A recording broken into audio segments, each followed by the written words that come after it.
Welcome to Earth2, where superheroes exist and movie talk is the norm. I'm your boy MoeCrosby. Today I'm going to be talking King Arthur, Legend of the Sword. So you know what? Sit back, relax, and as always,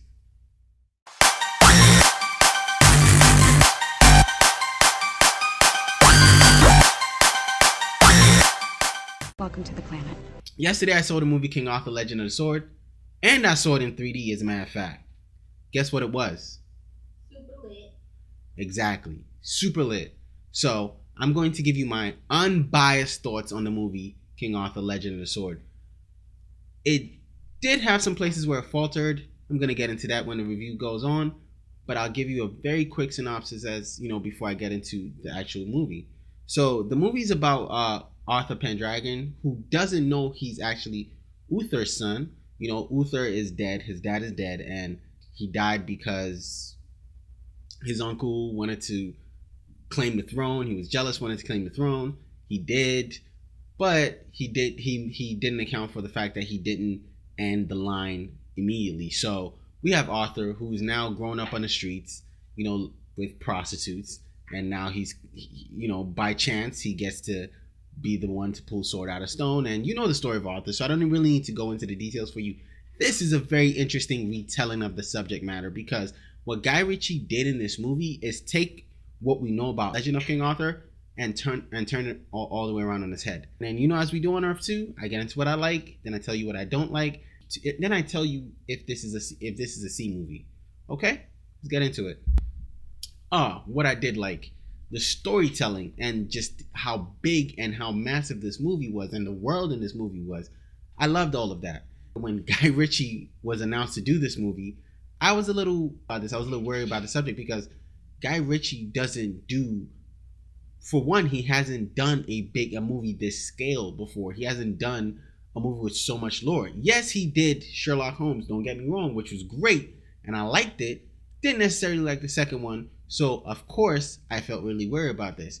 Now, getting into when I saw some of the trailers that came out, I was like, yo, this is amazing. I'm definitely gonna go see this. I like movie trailers. Movie trailers get me to see movies actually more than whoever's in the movie. So I'm that guy who once the trailer comes out, it looks good, I'm sold on it. Not too hard to sell me on a movie, right? Wrong. The story has to be great. Now, if the story wasn't great, I wouldn't sit here and tell you that this movie had really good storytelling in it.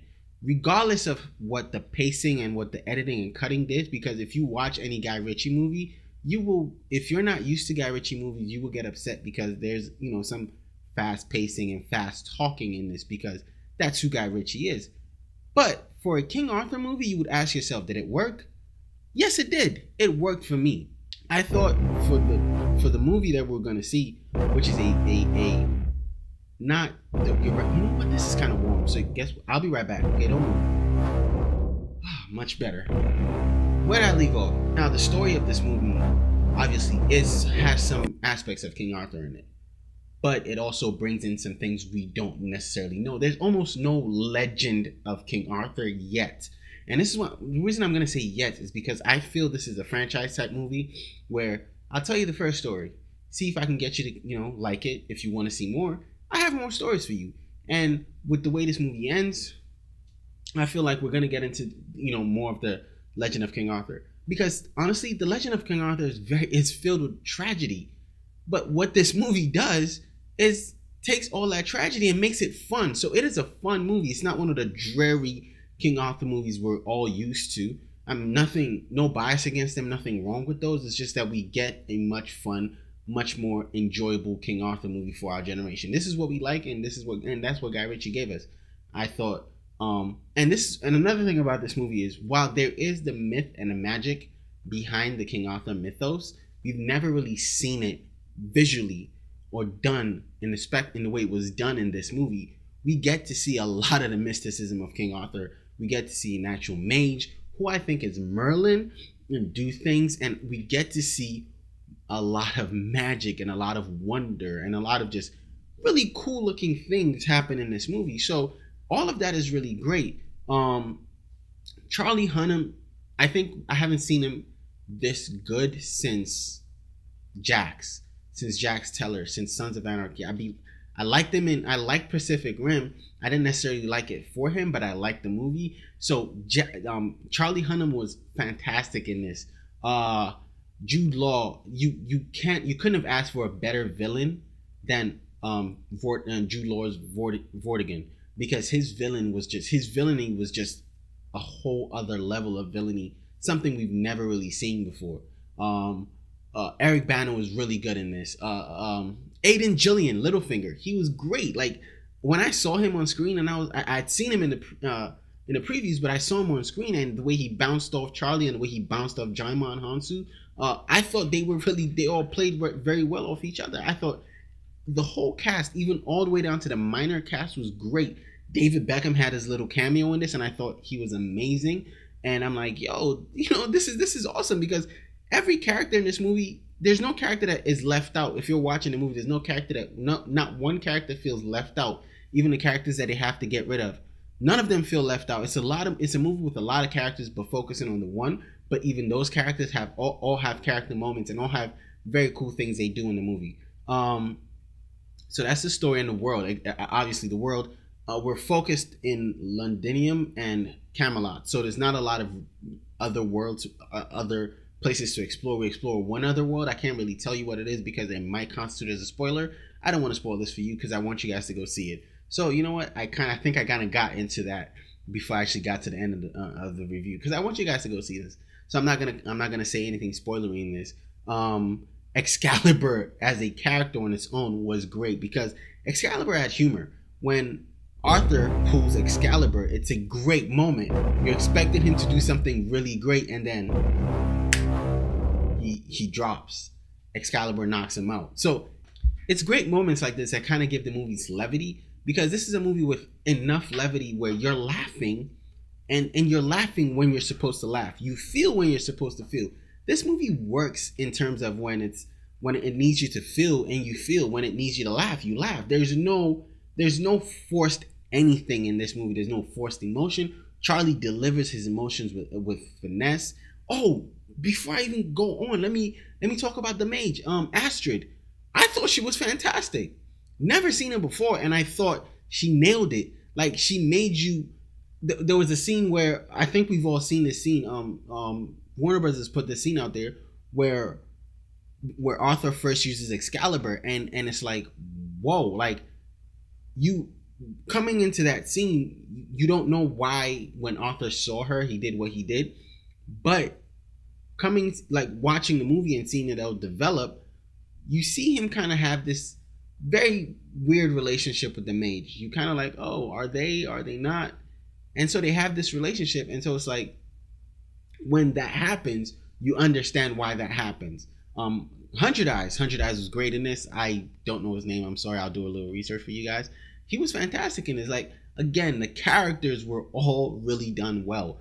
Guy Ritchie, for one thing, I know that he does well is he makes sure that he fleshes out his characters. His characters, none of the characters ever felt left out. All of them are really, all of them are really enjoyable. All the characters are really enjoyable. Even Blue. Little Blue is very enjoyable. You kind of, and again, where I said where you need to feel, the movie makes you feel, because in a moment, Blue has a moment where you kind of like, wow, you know what? Yeah, I feel this. Like, I mean, I'll tell you my favorite part of King Arthur's growing up. Yeah, let me talk about the score and the costumes. The score was perfect. Daniel Pemberton did a fantastic job with the score. Like, there were certain times when the score picked up to make the moments that were on screen even more epic.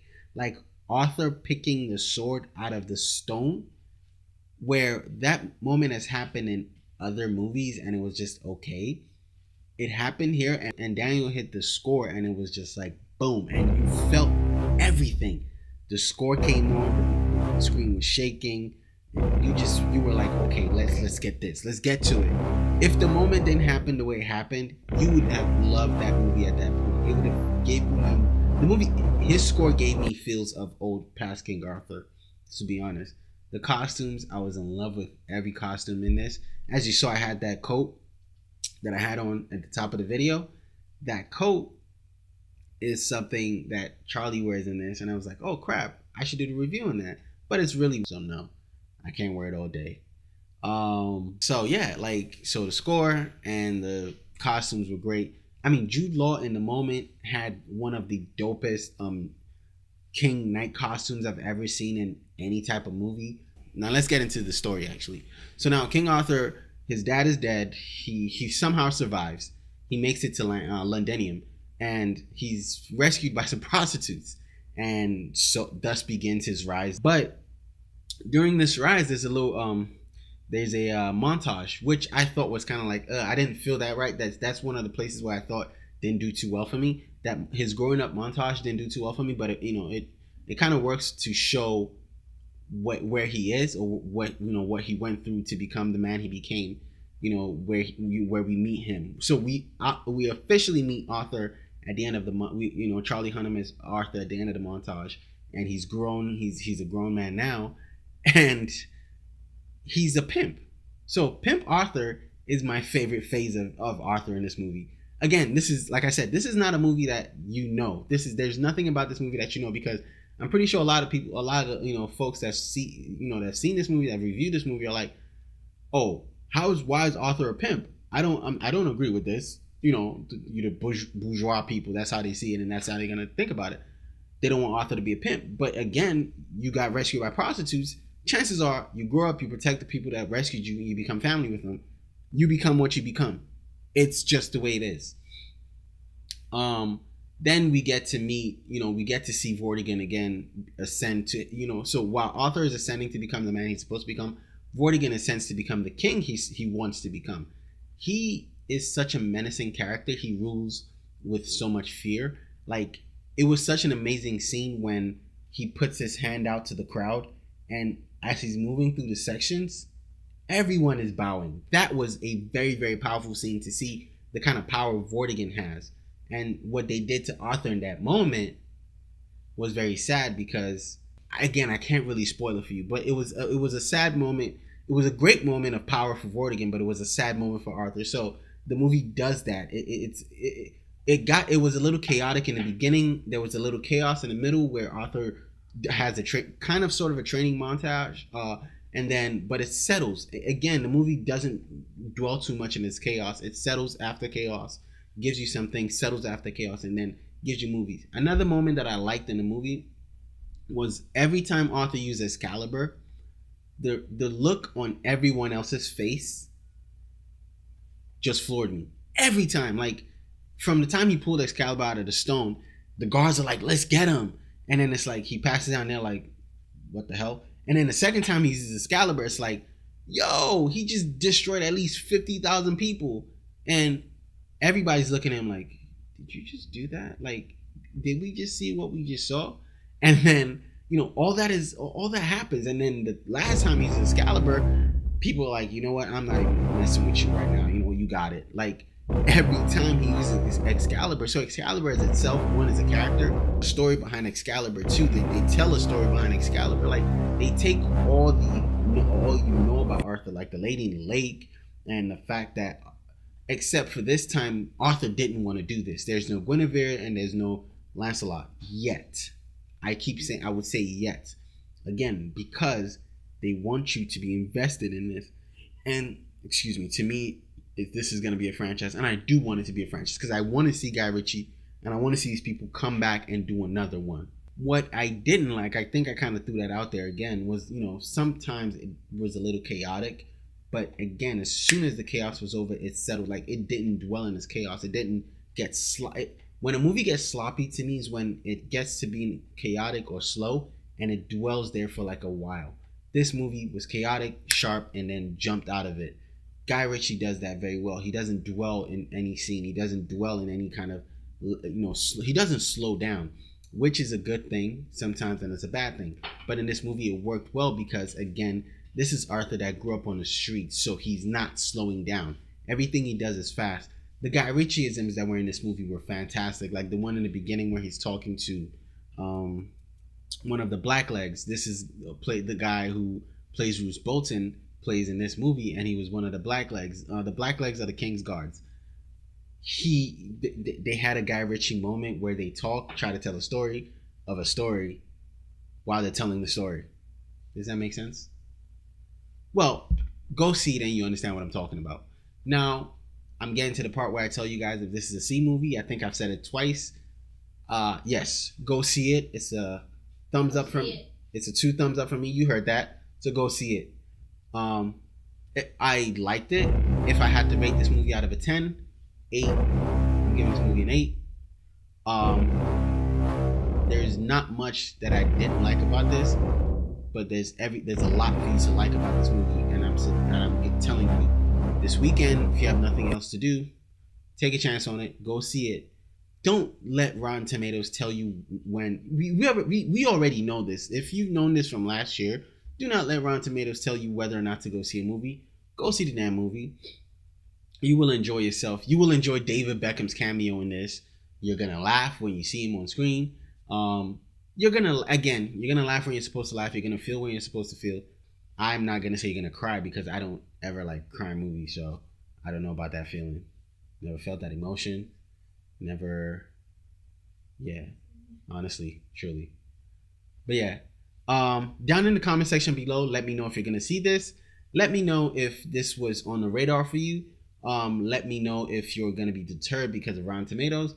Let me know if you never wanted to see this. Let me know how you feel about this movie. If you have seen it, just talk to me. I'll try to get back at you. Follow us on social media, Earth2 Comic Cast, and we're on Twitter, Instagram, and Facebook, and that's Earth2 with the number 2. Again, you can check out our podcast because I'm going to be doing a spoiler-filled version of everything I just talked about on the podcast, and that comes out on Thursdays, so check that out. There's a lot of content we have for you, so check us out. Hit us up everywhere. We're going to hit you back up. Talk to us. We'll talk back to you. I'm your boy, MoeCrosby. This has been another Earth2 Reviews. This has been King Arthur, Legend of the Sword. Go see the movie.